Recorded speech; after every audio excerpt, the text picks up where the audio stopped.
सुप्रभात। मेरा नाम राजवीर सिंह है। मैं कक्षा 7वीं A का छात्र हूँ। आज मैं आप सभी के समक्ष एक कहानी प्रस्तुत करने जा रहा हूँ जिसका नाम है बुद्धि ही सच्चा धन है। इससे हमें यह शीर्षक मिलता है कि हमें सदैव बुद्धिमत्ता और करुणा से काम करना चाहिए। बहुत समय पहले की बात है। हरियाली से भरे एक छोटे से गांव में आरव नाम का बालक रहता था। वह ना तो बहुत ताकतवर था, ना तो बहुत अमीर, पर उसके अंदर कुछ अलग था। वह सदैव कुछ नया करने, कुछ नया जानने में लगा रहता। वह अपनी गलतियों से सीखता। उसके गांव के लोग धन दौलत के पीछे भागते थे। किसान कहते, अगर मुझे इस साल अपने खेतों से ज्यादा फायदा हो जाए तो मैं इस गांव में सबसे अमीर बन जाऊंगा। वहीं व्यापारी कहते, अगर मुझे इस साल ज्यादा मुनाफा हो जाए तो मैं इस गांव में सबसे बड़ा बन जाऊंगा।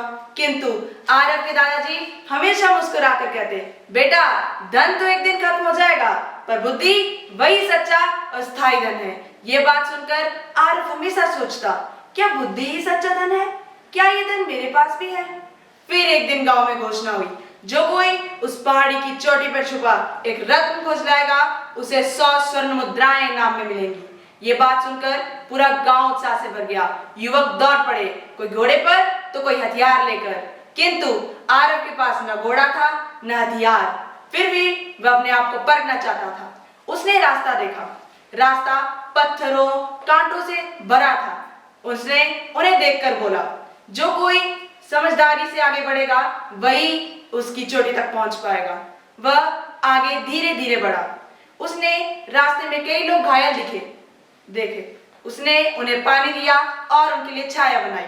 फिर कई जगह रास्ता टूटा था तो उसने एक पेड़ की शाखाओं को काटकर उससे पुल बनाया और आगे बढ़ता गया। वह समझ गया, जहाँ बुद्धिमत्ता होगी वहां धन अपने आप आ जाएगा। हमें बुद्धिमत्ता और करुणा से ही काम करना चाहिए। वह जैसे ही पहाड़ी की चोटी पर पहुंचा, हवा ठंडी चलने लगी।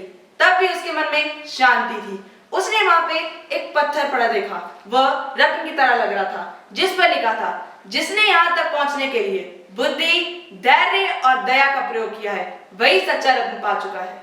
ये बात देखकर उसके आंखों में एक अलग सी चमक आ गई। वो मुस्कुराया और वापस चल पड़ा। जब वह गांव पहुंचा तो लोग पूछने लगे, रत्न कहाँ है? उसने अपने हृदय पे हाथ रखकर कहा, यहाँ है मेरे भीतर। बुद्धि यही मेरा सच्चा धन है। ये बात सुनकर उस दिन से गांव में सब कुछ बदल गया। सभी लोग बुद्धिमत्ता से काम करने लगे, क्योंकि उन सबको पता लग गया था, जहाँ बुद्धिमत्ता होती है और करुणा होती है वहां धन अपने आप खुद ही आ जाता है। धन्यवाद।